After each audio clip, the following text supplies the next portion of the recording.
Welcome. Tonight, we are taking a long, quiet journey back in time.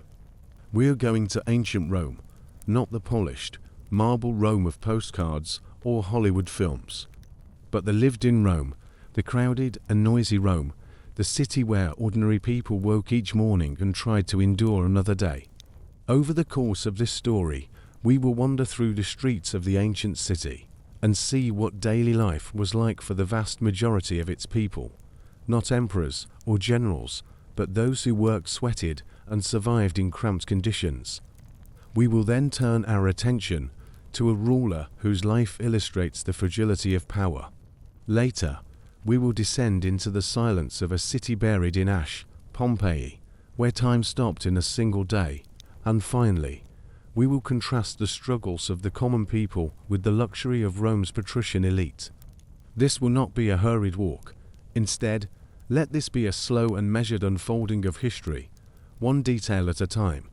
Listen gently, picture yourself there, and allow your thoughts to drift as they will. You needn't hold on tightly.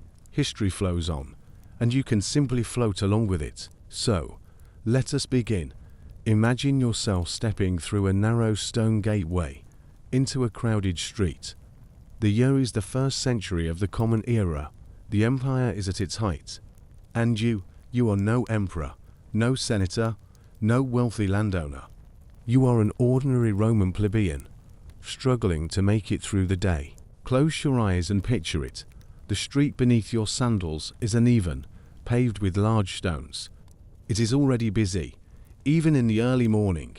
Voices echo, carts rattle by, and above everything is the constant smell, a mixture of smoke from small fires, animal waste, and the damp scent of rotting food scraps left in the gutter. You live in an insula, a tall apartment block made of brick and wood.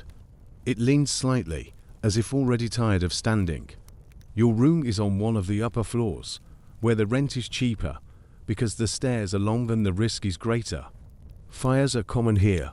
The walls are thin, the ceiling low, and there is no running water. At night, when the oil lamp flickers out, darkness fills every corner.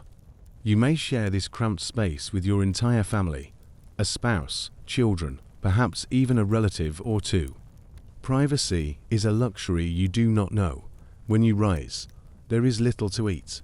Bread is the staple of your diet, often coarse and mixed with bits of grit from the grinding stone. Sometimes there is porridge made of barley, or beans if you are fortunate. Meat is rare, mostly reserved for the wealthy, though occasionally a scrap might be boiled into a thin stew. The food fills your stomach, but only just, and never with variety. Imagine the water you must drink. There are aqueducts, yes, grand channels that bring water into the city, but in your neighborhood, it is collected from public fountains. You walk down with a clay jug, waiting in line with others. The water is often cloudy, carrying the faint taste of the lead pipes through which it flows. Yet it is all you have. The day's work soon begins. Perhaps you are a laborer at the docks, unloading heavy sacks of grain imported from far-off provinces. Perhaps you are a craftsman, hammering iron or shaping clay. Or perhaps you are simply running errands, selling small goods, or seeking whatever task will bring a coin or two. The hours stretch long, and the sun beats down fiercely in summer. In winter, the cold stone streets cut into your bones. As you move through the city, you notice the constant press of people. Rome may have contained 1 million souls at its height, making it the largest city the world had ever seen. Narrow alleys twist between buildings. Above you, laundry hangs on ropes strung from window to window, dripping water onto the heads of passers-by. Below you, the streets are damp, often slick with waste, for chamber pots are emptied into the gutters.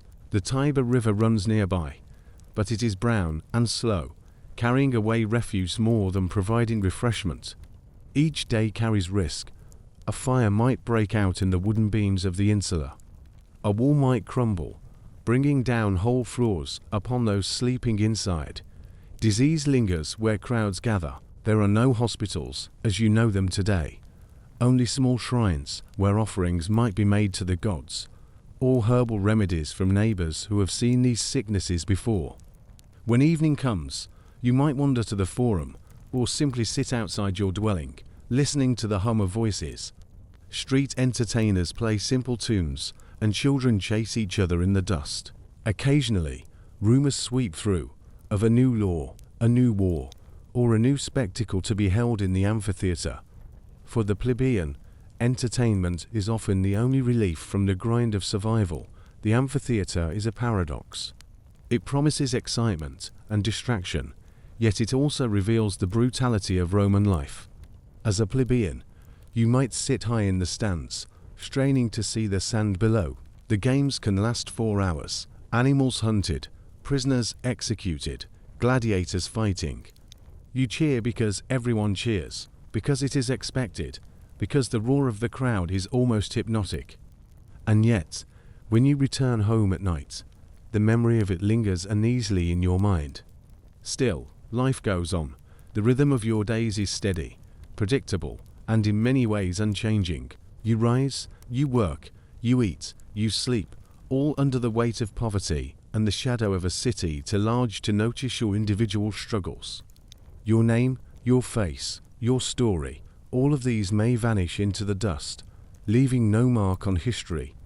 And yet, without you, and without the countless others like you, Rome could not have stood. Pause for a moment here. Let the image settle. A crowded street. Stone beneath your feet. Smoke in the air. Voices rising from every direction. Imagine yourself, one among the countless plebeians of Rome, carrying the burdens of daily life. This was the heartbeat of the empire, unseen and often forgotten, but endlessly enduring. And now, having walked a day in the life of an ordinary Roman, let us turn our attention to the palace. From the dust of the streets, we move toward the glittering halls of power. There, we will meet one of Rome's most notorious rulers, a man whose rise and fall reveal the fragility of absolute authority. From the crowded tenements of Rome, let us drift now toward the palace. Beyond the twisting alleys, beyond the shouts of vendors and the smells of food stalls, lies another world entirely, the marble halls of imperial power. Here, the air is cooler, scented with incense. The floors are polished stone, the ceilings high and painted, guards in shining armor stand watch. This is where emperors lived, ruled, and plotted their survival. Among them was one whose name has become almost synonymous with excess and decline, Commodus, son of Marcus Aurelius. Commodus was born in the year 161 of the Common Era, the same year his father became emperor. From the moment of his birth, he was surrounded by expectations. Unlike many emperors before him, who had been adopted as adults after long careers in politics or the military, Commodus was the biological son of the reigning emperor. This meant that his succession was clear from the very beginning. He would one day inherit an empire that stretched from the deserts of Africa to the hills of Britannia. As a child, Commodus lived in luxury. He was educated by the best tutors of Rome. He learned to read Greek and Latin, to study philosophy, to practice rhetoric, and to drill in military exercises. Yet, even at a young age, there were signs that he lacked the discipline and seriousness that had defined his father. While Marcus Aurelius was remembered as the philosopher emperor, thoughtful and restrained, Commodus seemed restless, drawn to the pleasures of spectacle and indulgence. At the age of 15, he was made co-emperor alongside his father. Imagine that, while most boys of that age were still apprentices or students, Commodus sat in the Senate, wearing the purple robes of supreme power. A few years later, he marched with his father on campaign along the northern frontier, where Roman legions fought Germanic tribes in the forests and along the Danube. It was here, on those distant battlefields, that Commodus first showed his nature.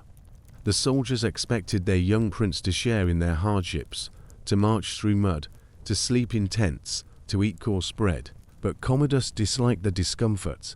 He preferred warmth, entertainment, and safety.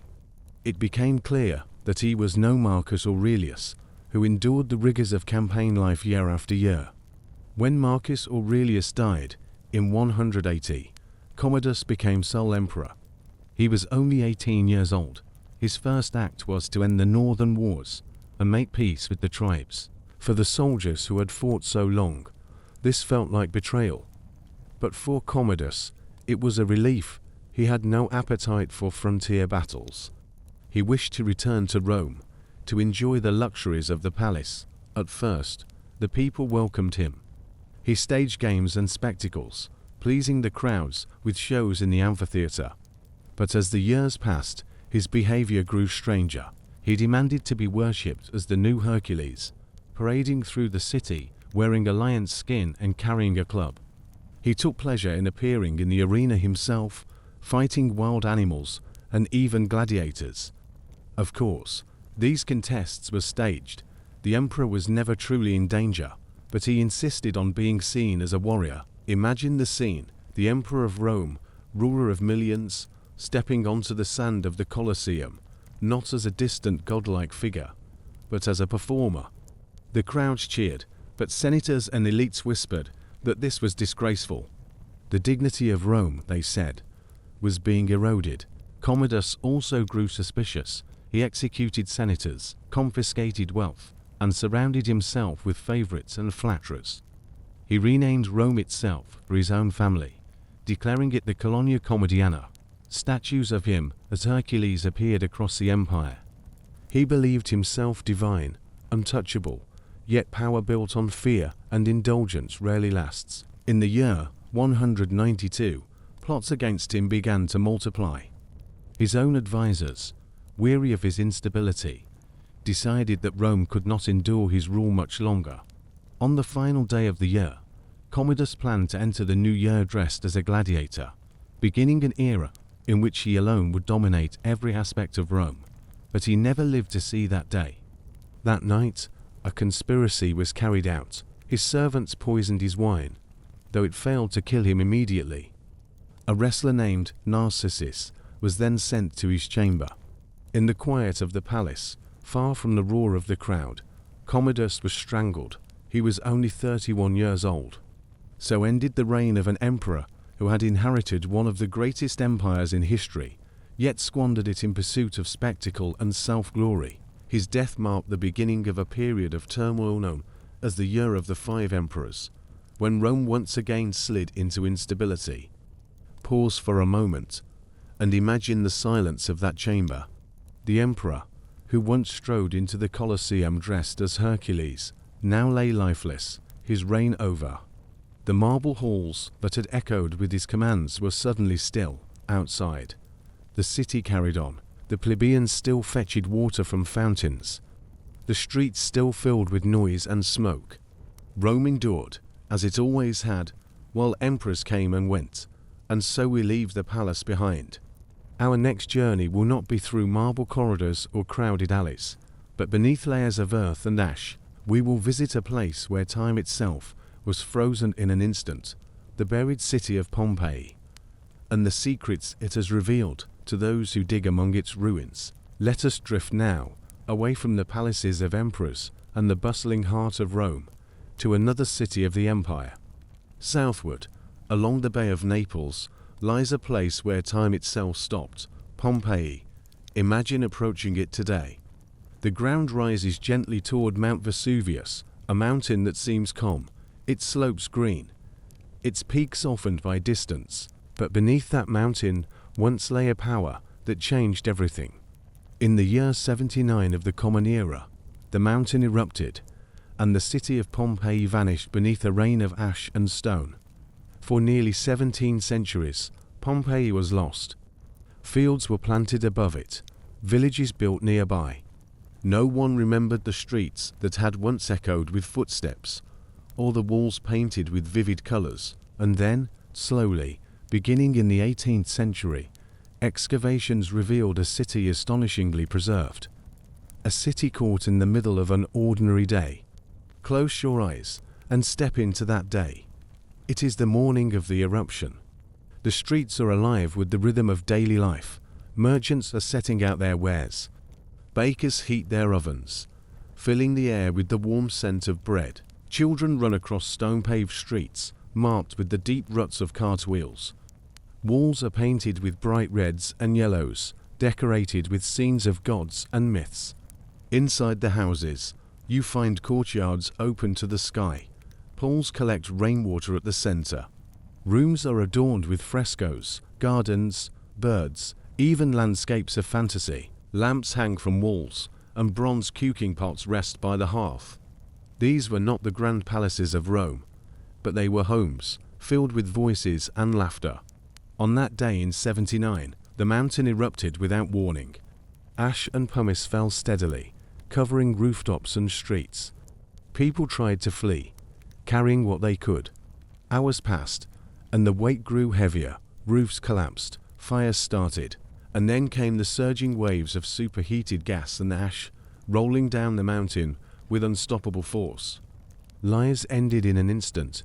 The city disappeared beneath meters of volcanic material, and there it stayed, sealed and silent, when archaeologists began to uncover Pompeii. What they found was unlike anything else in history. Streets still paved with stepping stones, shops with amphorae filled with wine and oil, loaves of bread, carbonized yet still holding their shape.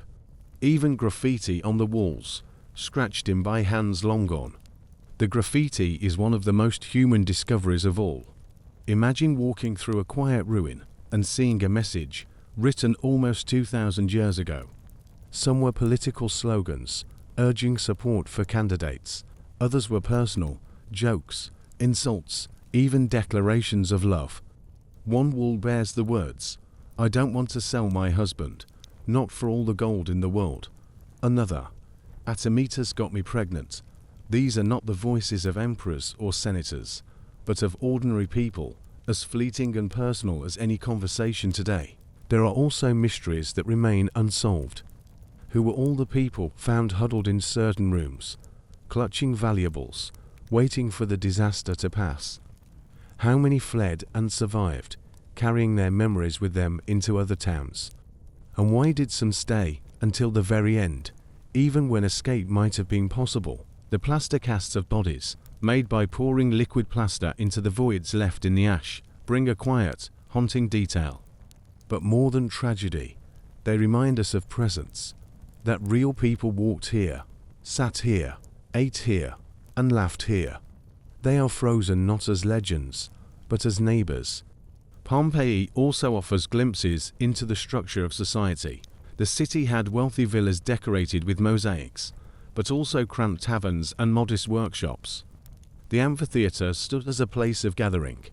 There were baths where men and women cleansed and socialized, with hot rooms, cold pools, and echoes of conversations in the steam. Step gently through these ruins in your mind, past the stone counters of bakeries, still fitted with grinding stones, past the gardens, where soil still holds the roots of ancient plants, past the small shrines to household gods, their faces painted in fading colors. Pompeii is more than a city destroyed. It is a mirror, reflecting daily life with unusual clarity. We do not only learn about emperors or battles here, we learn what people ate, what they wore, what they thought was funny, what they prayed for, and what they feared.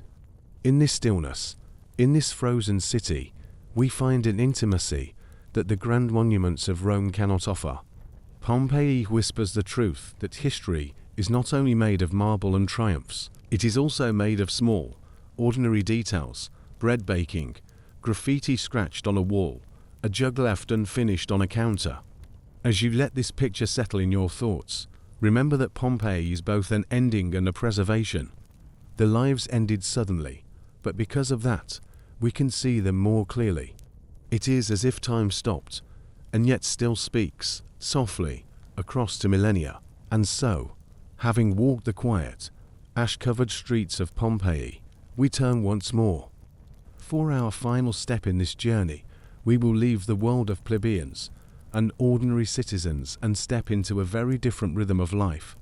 The villas of Rome's patrician elite, where luxury, leisure, and power shaped existence in ways almost unimaginable to the common people. Not all Romans lived in cramped apartments or bustling towns.